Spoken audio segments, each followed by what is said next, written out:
स्वागत है गाइस आपका यूट्यूब चैनल नॉलेज बूस्टर में। मैं अनूप शुक्ला आज आपसे बात करूंगा प्लेट टेक्टोनिक की। प्लेट टेक्टोनिक मतलब सतह विवर्तनिकी। सतह विवर्तनिकी क्या है उसके बारे में हम बात करेंगे। सतह विवर्तनिकी जो है किसी एक पर्टिकुलर ऑथर के द्वारा नहीं दिया गया है, बल्कि डिफरेंट साइंटिस्ट, डिफरेंट मेटेरोलॉजिस्ट, जोग्राफर्स ने अपने अपने व्यूज रखे। और शुरुआत करते हैं कॉन्टिनेंटल ड्रिफ्ट थ्योरी, जिसको दिया था अल्फ्रेड वेगनर ने। Continental drift hypothesis.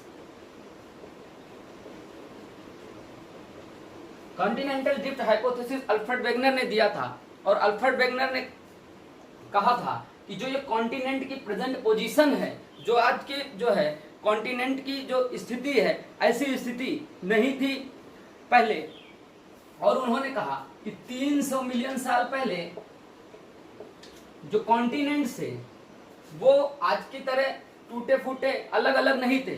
ये सारे कॉन्टिनेंट एक ही साथ थे और उसे कहा super continent. Super continent, super continent. इस सुपर कॉन्टिनेंट का नाम दिया गया पैंजिया। पैंजिया। और एक सुपर ओशियन का नाम दिया गया पैंथलासा। पैंथलासा। ये पैंथलासा और पैंजिया जो है दोनों एक साथ मौजूद रहे। पैंजिया और ये पैंथलासा लगभग 200 मिलियन साल पहले, लगभग 200 मिलियन साल पहले, 200 मिलियन साल पहले ये जो पैंजिया था ये टूट गया। टूटा और टूटकर डिफरेंट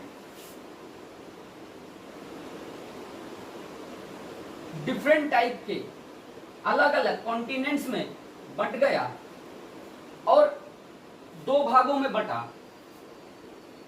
ये जो दो भागों में बटा, इसका दो हिस्सा, कुछ जो हिस्सा था गोंडवाना लैंड, गोंडवाना लैंड के नाम से जाना गया, और कुछ हिस्सा अंगारा लैंड, अंगारा लैंड। आज का जो साउथ अमेरिका, साउथ अफ्रीका या अफ्रीकन कॉन्टिनेंट वो गोंडवाना लैंड का हिस्सा है। ऑस्ट्रेलियन कॉन्टिनेंट भी गोंडवाना लैंड का हिस्सा है। यूरोपियन कॉन्टिनेंट, अमेरिकन कॉन्टिनेंट, ये जो है अंगारा लैंड के हिस्से हैं। और ये जब टूटकर 200 मिलियन साल पहले नॉर्थवर्ड जर्नी स्टार्ट किया, जब इनकी जर्नी नॉर्थवर्ड स्टार्ट हुई तो ये 200 मिलियन साल में आज की प्रेजेंट पोजीशन पर पहुंच गए। जो पोजीशन आज की, चाहे वो अमेरिकन कॉन्टिनेंट, अफ्रीकन कॉन्टिनेंट या यूरेशियन कॉन्टिनेंट है, जो भी पोजीशन आज है वो 200 मिलियन साल पहले ऐसी पोजीशन नहीं थी। अल्फ्रेड वेगनर ने जो अपनी ये हाइपोथेसिस दिया था, इस हाइपोथेसिस को उन्होंने एक बुक में, जो कि 1915 में पब्लिश किया,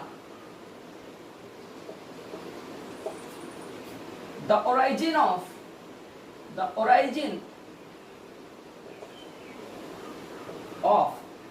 continent and ocean, जो इन्होंने अपनी बुक पब्लिश किया था origin of continent and ocean के नाम से, 1915 में पब्लिश किया। ये बुक जर्मन लैंग्वेज में थी, जर्मन लैंग्वेज में थी। और अल्फ्रेड वेगनर भी एक जर्मन मेट्रोलॉजिस्ट, जलवायु वैज्ञानिक। इनकी जब बुक 1924 में ट्रांसलेट हुई इंग्लिश में,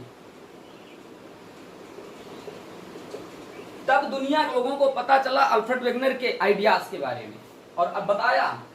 तब कई लोगों ने अल्फ्रेड वेगनर के ऊपर कई सारे सवाल खड़े किए।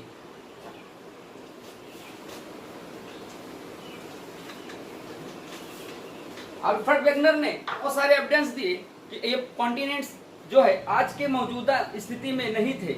उसके लिए इन्होंने कहा, एविडेंस जो दिए,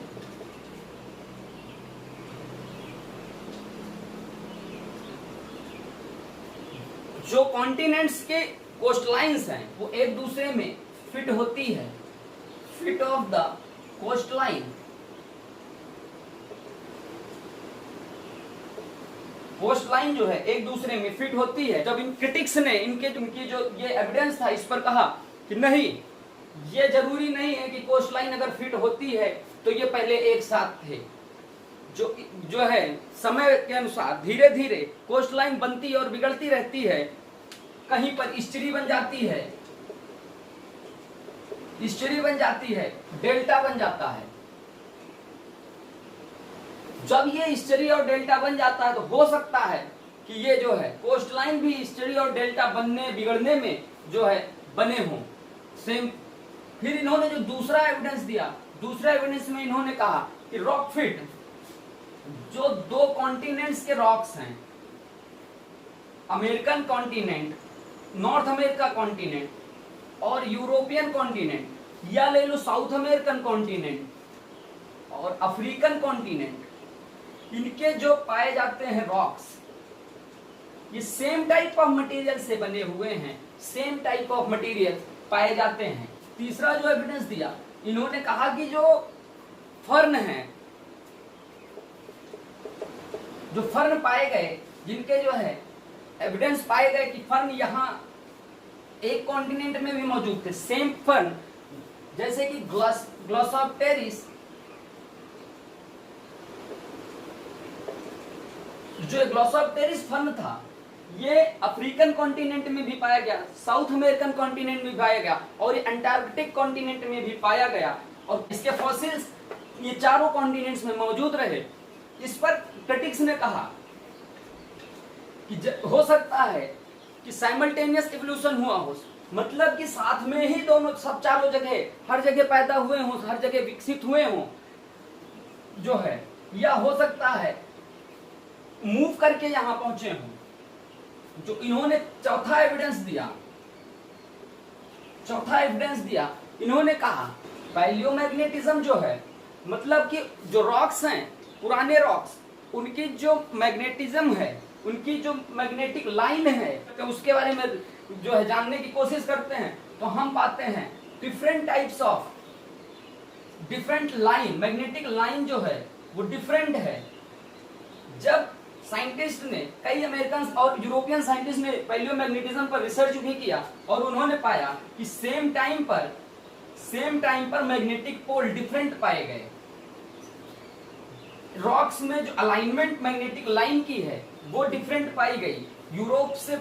यूरोप में जब रिसर्च किया गया तो उसकी मैग्नेटिक लाइन डिफरेंट प्लेस पर पाई गई। वहीं पे जब अमेरिकन रॉक्स की जो है रिसर्च किया गया तो वो जो है मैग्नेटिक लाइन डिफरेंट पाई गई। लेकिन जब इनसे पूछा गया कि ठीक है, हम मानते हैं कि ये कॉन्टिनेंट्स जो हैं ये अपने प्रेजेंट पोजीशन में नहीं थे, लेकिन वो कौन सी ताकत थी, वो कौन सा फोर्स था जिसकी वजह से ये कॉन्टिनेंट्स मूव किए, जिसकी वजह से इन कॉन्टिनेंट्स को, ये कॉन्टिनेंट्स एक अपनी जगह से घूमे, आगे बढ़े। तो इन्होंने कहा कि हो सकता है वो टाइडल फोर्स हो जिसने जो है कॉन्टिनेंट्स को मूव किया हो। उस समय सी फ्लोर्स के बारे में ज्यादा जानकारी नहीं थी, इस वजह से इन्होंने, अल्फ्रेड वेगनर भी फेल रहे इस क्वेश्चन के जवाब में, क्योंकि क्रिटिक्स ने कहा कि यदि टाइडल फोर्स में इतनी ताकत है कि वो जो है कॉन्टिनेंट्स को मूव करा सकता है, तो वो अर्थ की जो रोटेशन है उसको भी बंद करवा सकता है। 1928 में आर्थर होम्स ने कन्वेक्शन करंट थ्योरी दे दिया। Convection current theory, Arthur home ने कन्वेक्शन करंट थ्योरी दिया, और कन्वेक्शन करंट थ्योरी में इन्होंने बताया कि जो अर्थ का मेंटल है, मेंटल में जो है, जो लावा है मूव कर रहा है, ये अर्थ की सरफेस है और ये एक मेंटल है, मेंटल में लावा मूव कर रहा है।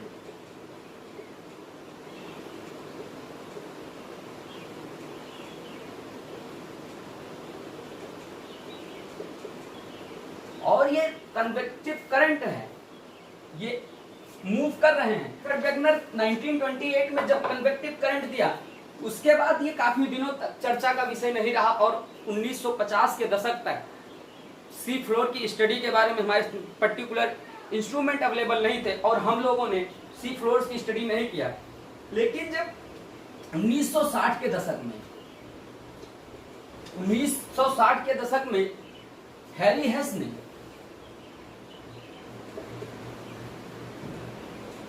हेस ने जो है एक अपनी हाइपोथेसिस दिया सी फ्लोर स्प्रेडिंग के नाम से। सी फ्लोर स्प्रेडिंग के नाम से मतलब कि समुद्री सतह का फैलाव। और इस हाइपोथेसिस में इन्होंने बताया कि जो सी फ्लोर्स हैं वो परमानेंट नहीं है, जो सी फ्लोर्स हैं वो परमानेंट नहीं है और ये कंटिन्यू स्प्रेड कर रहे हैं। और इसके लिए उन्होंने कहा कि जो रॉक्स रिजेस के पास की हैं, जो रॉक्स रिज के पास की, ये ओशियानिक रिज है, और जो रॉक्स इसके पास की हैं उनकी एज कम है, और जो रॉक्स इस रिज के दूर से हैं, यहाँ की हैं, यहाँ की हैं, यहाँ की हैं, इनकी एज जो है वो ज्यादा है, ज्यादा एज है।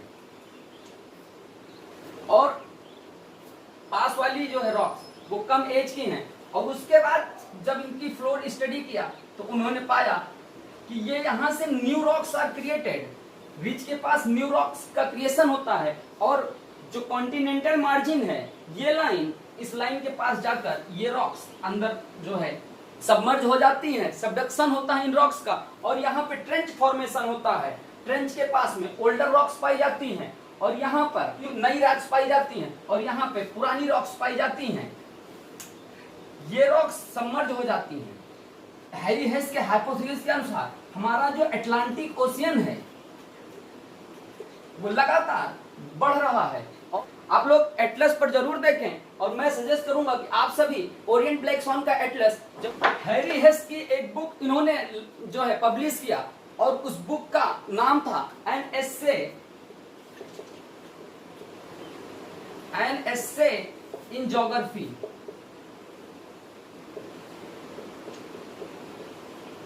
एन एस्से इन ज्योग्राफी, इस बुक में ही इन्होंने अपनी हाइपोथेसिस बताया।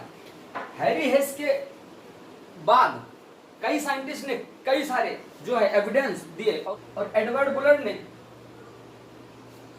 ओशियानिक फ्लोर की स्टडी किया, और इन्होंने कोस्टलाइन ड्रॉ किया। 900 मीटर गहरी कोस्टलाइन ड्रॉ किया। कोस्टलाइन में इन्होंने पाया कि लगभग 90% जो कोस्टलाइन है, यूरोपियन कोस्टलाइन और अमेरिकन कोस्टलाइन, अफ्रीकन कोस्टलाइन और north American South American coastline, वो 90% मैच करती है। इन सभी हाइपोथेसिस को मिलाकर हम लोग स्टडी करेंगे प्लेट टेक्टोनिक थ्योरी, या कहें सतह विवर्तनिकी। प्लेट टेक्टोनिक, सतह विवर्तनिकी, सतह विवर्तनिकी, सतह। तो हम लोग स्टार्ट करते हैं प्लेट टेक्टोनिक। प्लेट टेक्टोनिक बताती है मूवमेंट ऑफ लिथोस्फीयर।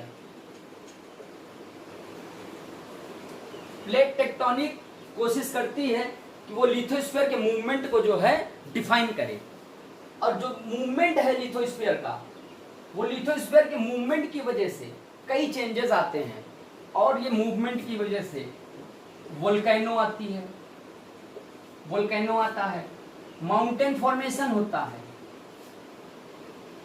अर्थक्वेक आता है, माउंटेन फॉर्मेशन है, वोल्केनो आता है, कॉन्टिनेंट बिल्डिंग होती है, ओशियन का फॉर्मेशन होता है, ओशियन का फॉर्मेशन होता है, और कई चेंजेस अर्थ की सतह पर हमको देखने को मिलते हैं जो है इस अर्थ की लिथोस्फीयर की मूवमेंट की वजह से। तो जो प्लेट टेक्टोनिक है, सतह विवर्तनिकी, इसको हम दो भागों में बांटकर स्टडी करते हैं। पहला है ज्योमेट्रिक पार्ट,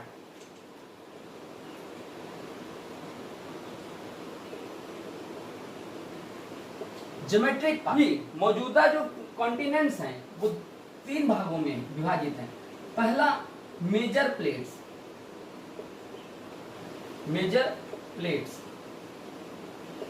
जो लिथोस्फीयर है वो प्लेट्स में डिवाइडेड है, और वो जो प्लेट्स में डिवाइडेड है वो मेजर प्लेट्स, दूसरी माइनर प्लेट्स, तीसरी सब प्लेट। जो मेजर प्लेट्स हैं वो बड़ी प्लेट्स हैं, 7 प्लेटें हैं। पहली American plate, North American plate, दूसरी साउथ अमेरिकन, तीसरी अंटार्कटिक प्लेट,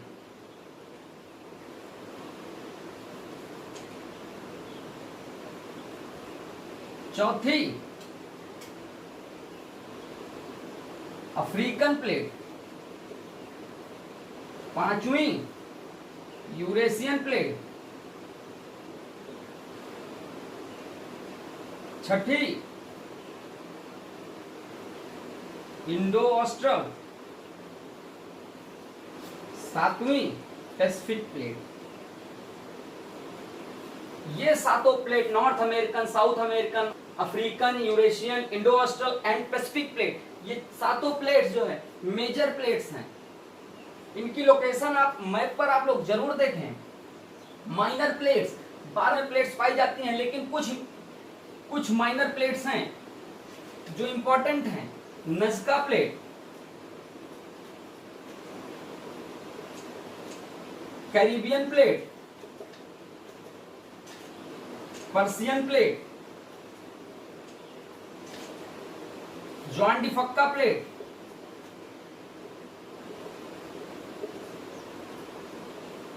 ये कुछ इंपॉर्टेंट माइनर प्लेट्स हैं जिनके बारे में जानना जरूरी है। ज्यादातर सवाल माइनर प्लेट से ही आता है। आप सभी को 12 प्लेट याद करने की जरूरत है, क्योंकि चाहे वो एसएससी एग्जाम हो या यूपीपीसीएस हो या यूपीएससी का एग्जाम हो, इन सभी एग्जाम्स में सवाल माइनर प्लेट से सवाल कई बार उठते हैं, और उनकी लोकेशन के बारे में सवाल ज्यादातर पूछ लिया जाता है कि बताइए आपका जो है जुआन डी फक्का प्लेट कहाँ पर मौजूद है, उसके पास में कौन सा कॉन्टिनेंट है, या कैरिबियन प्लेट किस कॉन्टिनेंट में मौजूद है, पर्शियन प्लेट कहाँ पर है बर्मीज प्लेट। फिर जब हम बात करते हैं, ये ज्योमेट्रिक पार्ट की बात हो गई। प्लेट टेक्टोनिक को दो भागों में बांटकर अध्ययन करते हैं, और पहला हम लोगों ने देखा ज्योमेट्रिक पार्ट, और अब हम लोग देखेंगे काइनेमेट्रिक पार्ट। हम लोग स्टडी करेंगे प्लेट्स के बारे में, और कौन कौन से टाइप की प्लेट्स हैं और किस टाइप में मूवमेंट है उनमें, ये जानेंगे। तो ये जो प्लेट्स हैं ये 3 तरह का मूवमेंट करती हैं। पहला कन्वर्जेंस, दो प्लेट्स के बीच में जो रिश्ता है वो कन्वर्जेंस का है। मतलब दो प्लेट्स एक दूसरे की तरफ आ रही हैं, और कन्वर्ज हो रही हैं, और ये कन्वर्जेंस है। दूसरा जो है डाइवर्जेंस है।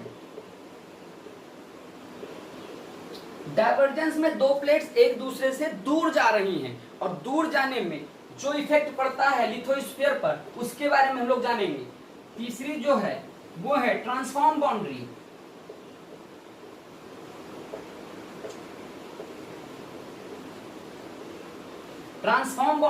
और इस टाइप की प्लेट्स में ना प्लेट्स एक दूसरे से दूर जाती हैं, ना एक दूसरे के पास आती हैं।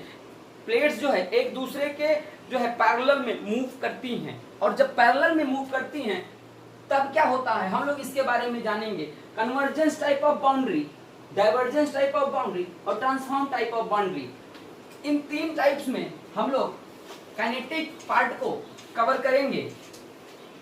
जो पहला है, हम लोग जानते हैं कन्वर्जेंस बाउंड्री। कन्वर्जेंस बाउंड्री में हम लोग जानेंगे पहला ओशियन ओशियन कन्वर्जेंस, दूसरा ओशियन कॉन्टिनेंट कन्वर्जेंस और तीसरा कॉन्टिनेंट कन्वर्जेंस।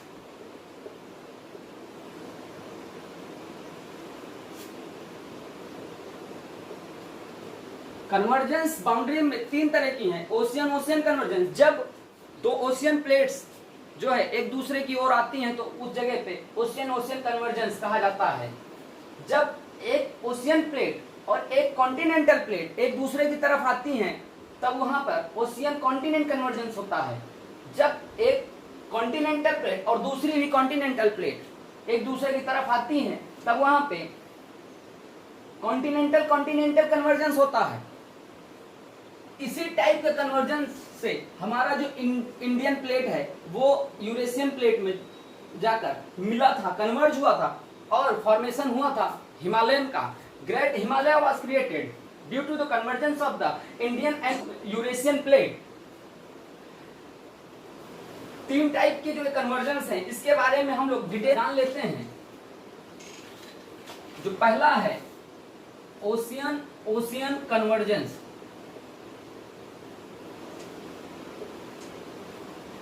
जब 2 ओशियानिक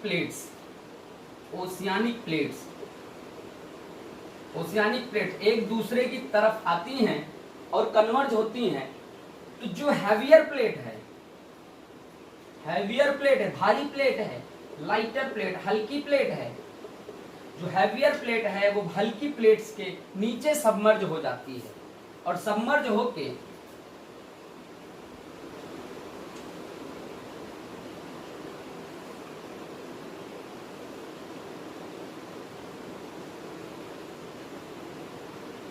सबमर्ज होकर ये हैवियर प्लेट है, ये लाइटर प्लेट है, दोनों ओशियानिक प्लेट्स हैं और ये लाइटर प्लेट्स के नीचे सबमर्ज हो गई और यहां पर जाकर ये मेंटल में जाकर मेल्ट होकर वोल्केनिक फॉर्म में ऊपर आती हैं और ये मिड ओशियानिक आइलैंड बनाती हैं। इसी टाइप ऑफ सबमर्जेंस और कन्वर्जेंस की वजह से जो इंडोनेशियन आइलैंड है, जापानीज आइलैंड है, फिलिपाइन आइलैंड है, ये सब का फॉर्मेशन हुआ था ओशियानिक प्लेट्स की कन्वर्जेंस की वजह से। जो है इन आइलैंड्स का फॉर्मेशन हुआ था। जब एक ओशियन और एक कॉन्टिनेंट कन्वर्ज होता है, एक ओशियानिक प्लेट और एक कॉन्टिनेंटल प्लेट, जब ये दोनों एक दूसरे की तरफ आती हैं तब जो ओशियानिक प्लेट है वो कॉन्टिनेंटल प्लेट के नीचे चला जाता है और सबमर्ज होता है। यहां पर ट्रेंच का फॉर्मेशन होता है। जहां पर सबमर्जेंस जोन है वहां पर ट्रेंच का फॉर्मेशन होता है और जब ट्रेंच का फॉर्मेशन होता है, ट्रेंच का जब फॉर्मेशन होता है तो यहां पर ये मेल्ट होती हैं, यहां पर रिपल्स होते हैं, रिपल्स बन जाते हैं और इन रिपल्स की वजह से Cordillera type of mountain create होता है। चाहे वो रॉकी हो या एंडीज हो, दोनों mountain Cordillera type of formation से बने हैं। और यहां पर इन माउंटेन के बीच में इन ओशियानिक प्लेट्स की मेल्टिंग की वजह से यहां पर वोल्केनो देखा जा सकता है। रॉक आप लोग देखेंगे एंडीज में कई सारे जो है वोल्केनो वो माउंटेन के पीक पर पाए जाते हैं। उसका यही कारण रहा कि ये जो सबमर्जेंस है ओशियानिक प्लेट का अंडर कॉन्टिनेंटल प्लेट वो मेल्ट होकर जो है माउंटेन के पीक पर, माउंटेन के ऊपर जो है बनाता है, वोल्केनो निकलती है, लावा निकलता है। कई एक्टिव वोल्केनो आज भी मौजूद हैं। और अब हम बात करते हैं अगले टाइप के कन्वर्जेंस की। तो जो अगले टाइप का कन्वर्जेंस है वो है कॉन्टिनेंटल कॉन्टिनेंटल कन्वर्जेंस। जो कॉन्टिनेंटल कॉन्टिनेंटल कन्वर्जेंस है, इस टाइप ऑफ कन्वर्जेंस में दो कॉन्टिनेंटल प्लेट एक दूसरे की तरफ आती हैं और एक दूसरे की तरफ आकर कन्वर्ज होती हैं। इस टाइप के कन्वर्जेंस में जो भारी प्लेट है वो नीचे चली जाती है।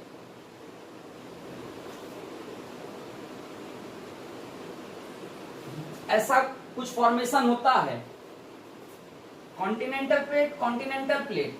और ये यहां पर दोनों जो प्लेट्स हैं ये कोशिश करती हैं एक कि कोई भी प्लेट नीचे नहीं जाए। दोनों भारी प्लेट है, दोनों कॉन्टिनेंटल प्लेट हैं। तो यहां पर रिपल्स काफी ज्यादा बनता है, रिपल्स बनता है। जो प्लेट्स हैं उनमें जो है सिकुड़न आती है और इस सिकुड़न की वजह से यहां पर कॉन्टिनेंटल प्लेट मार्जिन पर हमेशा ऊंचे ऊंचे पहाड़ों का फॉर्मेशन होता है। हिमालय, जो ग्रेट हिमालय है, ये कॉन्टिनेंटल प्लेट मार्जिन पर बना हुआ है। जो इंडो ऑस्ट्रल प्लेट थी वो यूरेशियन प्लेट में जाकर मिल गई और जब मिली तब जो है जाकर एक नई जो है एक फॉर्मेशन हुआ और वो ग्रेट हिमालयन के फॉर्म में पाया गया। तो कॉन्टिनेंटल है, वहां पर कुछ टाइम तक वोल्केनिक इरप्शन तो होता है, लेकिन एक लंबे पीरियड्स के बाद यहां पर वोल्केनिक इरप्शन बंद हो जाता है और अर्थक्वेक जो है आते रहते हैं। इस टाइप ऑफ कन्वर्जेंस में अर्थक्वेक जो है कंटिन्यू आते रहते हैं। और अब हम जानते हैं क्या होती है डाइवर्जेंस बाउंड्री।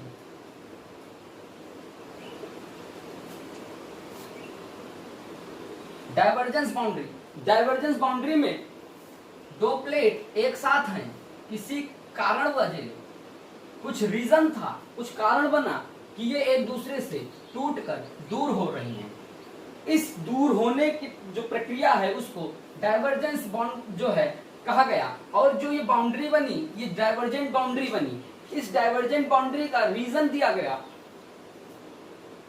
कि जो अर्थर होम्स के द्वारा बताया गया कि कन्वेक्शन करंट अर्थ के मेंटल में कंटिन्यू हो रही है। उस कन्वेक्शन करंट ने अर्थ के सरफेस को अपवर्ड मूवमेंट करवा दिया। अपवर्ड मूवमेंट मतलब अर्थ की सरफेस ऊपर की ओर मूव कर गई, अपवर्ड मूवमेंट हुआ। और ये जब इसमें वीक पॉइंट्स कुछ रहे, वो वीक पॉइंट से ये टूट गई और टूट कर या तो ये नीचे की ओर जाएगी, ये वाला जोन जो वीक पॉइंट का जोन रहा, या तो ये ऊपर की ओर आएगी। जब ये नीचे की ओर गई तो एक रिफ्ट वैली का फॉर्मेशन होता है।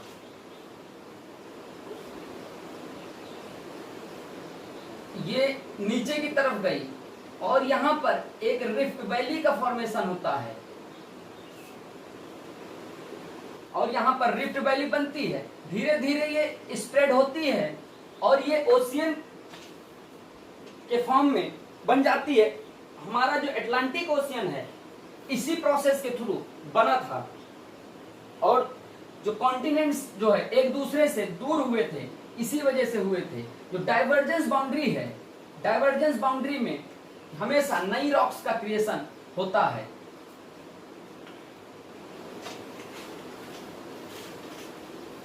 और अब हम लोग जानते हैं क्या होती है ट्रांसफॉर्म बाउंड्री।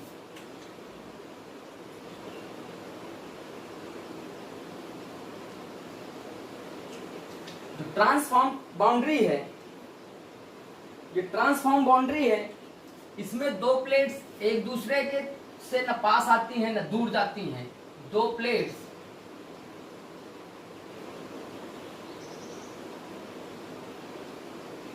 एक दूसरे से पैरेलल अपोजिट डायरेक्शन में मूव करती हैं, एक दूसरे से पैरेलल अपोजिट डायरेक्शन में मूव करती हैं, इस टाइप ऑफ बाउंड्री में वोल्केनिक इरप्शन नहीं होता।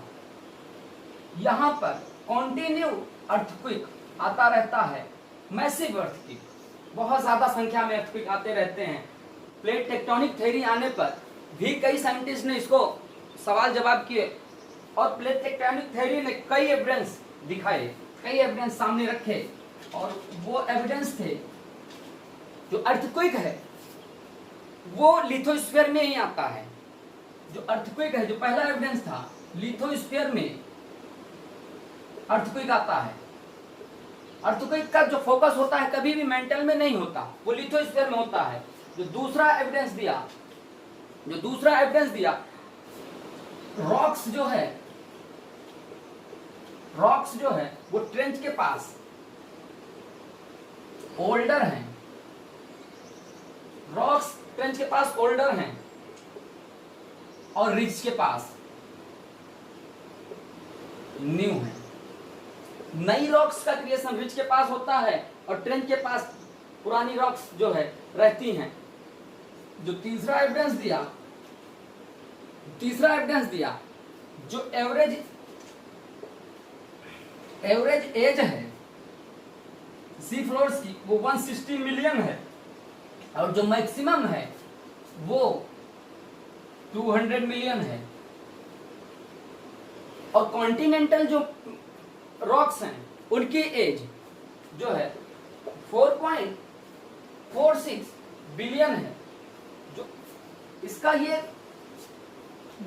जो है जो ओशियानिक फ्लोर्स हैं वो न्यू फ्लोर्स हैं, वो न्यू रॉक्स से बनी हुई हैं, और जो कॉन्टिनेंटल रॉक जो है प्लेट्स हैं वो ओल्ड रॉक से बनी हुई हैं। जो इसका चौथा जो है एविडेंस रहा वो हॉट स्पॉट के बारे में रहा। हॉट स्पॉट एक ट्यूब लाइक स्ट्रक्चर है, ये अर्थ की सतह है, ये लिथोस्फीयर है, ये मेंटल है। मेंटल से हॉट स्पॉट निकलती है और मेंटल से निकलकर जो है आती है, और जब कभी भी अर्थ के मूवमेंट की वजह से ये हॉट स्पॉट की प्लेस चेंज हो जाती है अर्थ सतह पर, लिथोस्फीयर पर, तो अब अगले जो वोल्केनिक इरप्शन होगा वो यहाँ पर होगा, जो अगला वोल्केनिक इरप्शन होगा वो यहाँ पर होगा। ऐसे ऐसे जो हॉट स्पॉट का वोल्केनिक इरप्शन है वो जो है चेंज होता रहता है। जो अर्थ की सतह है वो इस तरफ अगर मूव कर रही है तो जो वोल्केनिक इरप्शन है वो इस जगह चेंज करता रहेगा। जो हवाईयन आइलैंड अमेरिकन जो है स्टेट है, हवाईयन आइलैंड, वो इसी टाइप ऑफ जो है इरप्शन से बना है, और कई जो है सीरीज ऑफ जो है आइलैंड्स का है। जो हमारा डेक्कन लावा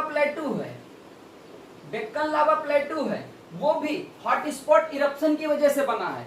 और जब हमारा जो ऑस्ट्रल प्लेट का जो है नॉर्थवर्ड मूवमेंट हो रहा था, और नॉर्थवर्ड मूवमेंट में जब ये इंडो ऑस्ट्रल प्लेट जो है आज के मौजूदा रियूनियन आइलैंड के पास पहुंचा था, तो उस समय वहां पर डेक्कन लावा के पास जो है हॉट स्पॉट इरप्शन हुआ, हॉट स्पॉट लावा निकले, और इस लावा की वजह से डेक्कन जो प्लेटू है उसका फॉर्मेशन हुआ। तो हम लोगों ने अब तक देखा है हॉट स्पॉट के बारे में, हम लोगों ने देखा प्लेट टेक्टोनिक के बारे में, और कई ऑथर्स के अलग अलग थ्योरीज के बारे में। और आप सभी कमेंट बॉक्स में कमेंट जरूर करें और हमें अपनी प्रतिक्रिया अवश्य बताएं, और ये भी जरूर बताएं कि आपके लिए जरूरी कौन सा टॉपिक है। हम जो है आपके जरूरत के अनुसार आपके लिए नए नए टॉपिक लाते रहेंगे। धन्यवाद।